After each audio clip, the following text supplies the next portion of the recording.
Our market master of the day is with us. Sunil Kaul is Asia Pacific equity strategist at Goldman Sachs. He's with us now. Sunil, good to have you with us here. Thank you very much for your time. You know, we got some serious Teflon coating here. And not just us, but I mean, markets around the globe, equity markets. As someone was pointing out, I think it was a Goldman Sachs analyst who said that the equity valuation seen relative to where bond yields are is the most expensive in the last 20 years or so. But we seem to be in a bit of a new normal. Your thoughts, Sunil? Thanks, Prashant, for having me. Look, I mean, you're right. I think globally, if you just look at where the US 10-year is or the bond yields in general are, equity valuations do look expensive. And obviously, I think for India's case, we do have support from the domestic flows. But in general, I think if you look at the FII flows over the past couple of months, we have actually been seeing sell-off across markets, right, in the last couple of months. And a lot of that, I think, is to do with the fact what's happening globally, right? I mean, if you, for example, looked at the macro headwinds of higher oil prices, strong dollar environment, US 10-year, as I mentioned, at 16-year highs, I think that has impact on foreign flows, and we're already kind of starting to see that in the last couple of months. And in fact, if you look at the emerging market funds, we are actually seeing outflows in emerging market funds for the last 12 weeks now.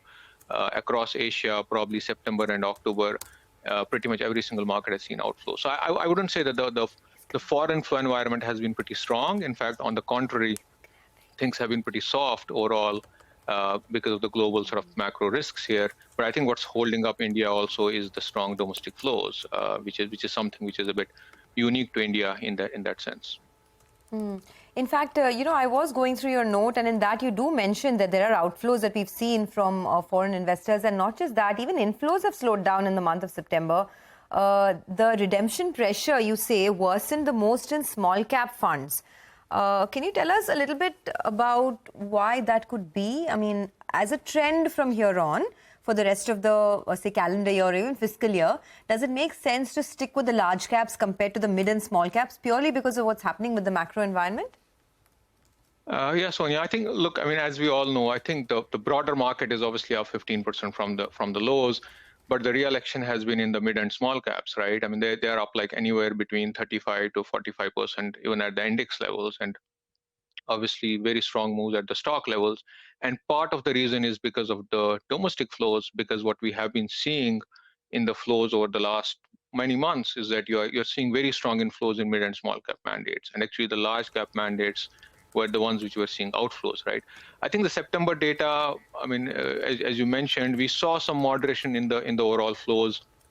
I think it's hard to call it a trend based on 1 month data because if you look at the last 12 to 18 months, we have seen slowdown in flows and then sort of flows have picked up again. But I think what was noteworthy, as you mentioned, Sonia, was that the redemption pressure, especially on the small cap mandates, started to pick up quite significantly first time in a while. I think the redemption numbers, if I recall correctly, was up like 70% month on month. And so I think we are seeing early signs that people are possibly kind of profit taking given how much things have run up there. Our own sense is that, I mean, looking forward, you might see flows kind of coming back into large cap mandates, given how much mid and small caps have rallied, given the fact that if you look at some of the relative valuations, relative prices, mid and small caps are at record levels compared to large caps. And so if people are kind of generally feeling a bit more sort of conservative, especially kind of heading into the election season, we think flows should rotate back into large cap mandates. I think so far we haven't seen evidence of that. I mean, the large cap mandate flows are starting to see less outflows. So at least the outflows have moderated, but we haven't seen major inflows in large cap mandates. But we think that's probably will happen over the next 3 to 6 months. Hi, Sunil. So more amount of comfort in the larger cap names maybe from now on, given the kind of risk that we have on the table. You briefly mentioned about the state elections as well, and that's going to be, taking center stage, say, for the next 45 days or so. What's the view out there? The ruling government, that's the BJP, various policies are already in motion. Will the street ignore the state elections and focus directly on the center elections that are scheduled for early next year? Or do you think the state elections as well will be taken note of? Because there could be a couple of disappointments for the current ruling party? Yeah, I think Nigel very well asked. Look, I was in Europe a week back, so running across sort of 4 different cities, seeing investors, and I would say, I think people are super focused on elections. It keeps on coming in every single client conversation we are having, not just in terms of whether the current administration comes back in the general elections, but also what is likely to happen in the state elections, as you mentioned, and how should we position, right?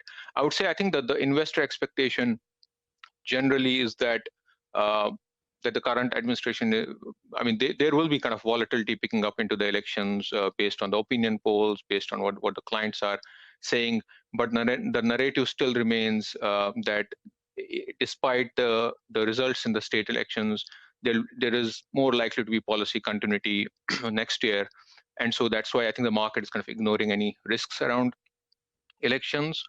We also kind of noted in our recent report that if you look at the vol levels, both implied vols as well as realized vols, that at decadal lows, and some of the protection pricing on the headline indices, they are at kind of multi-year lows. And in fact, Nifty put options are cheapest globally across major markets. So it seems like the markets are pretty complacent about elections.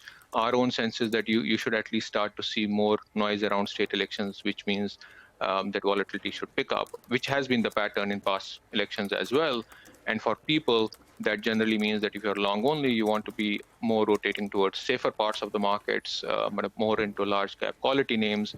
And if you have the mandate to sort of hedge any of the volatility risk, you should be doing that via short dated 3 to 6 month options out here. There is a big earnings upcycle that's currently underway in the banking space, especially with private banks, right? Whether it's ICICI Bank or even something like a Kotak Mahindra Bank, HDFC Bank as well. How are you feeling about that? Do you think that there is more re-rating on the upside for these names, or do you think that it's become a bit of a crowded trade now? Yeah, I'm glad you asked that, Sonia, because I think financials is one sector that has obviously underperformed in this sort of broader rally in the markets, right? And part of the reason, obviously, was because of some idiosyncratic factors with some of the banks, merger in one of those, leadership change in another one. But broadly speaking, I think we are at a stage wherein we feel that the cycle is inflecting in the terms of margin should start to improve because deposit rates are peaking in here. And so our own sense is that you should start to see earnings upgrades in banks. And in fact, if you look at earnings revisions in the last sort of 3 months, you're seeing modest upgrades in banks already, right? It's also one of the sectors where valuations are pretty reasonable, sort of more mid-cycle in general. And so I think we are pretty optimistic on banks or not just next 3 to 6 months, but over the next sort of 18 to 24 months. We think that that's one sector where people have been positioned but haven't sort of made money this year because of the underperformance. But given many of these idiosyncratic issues are behind us, banks should start to perform much better, especially on the back of both earnings upgrades, but also potential for valuation re-rating, given things are kind of still mid-cycle there. Okay, all right, Sunil, we'll leave it at that. Thanks a lot for joining in. Have a great festive season. Hoping we'll chat with you again very soon. But until then, thanks for being with us on CNBC TV 18. Well,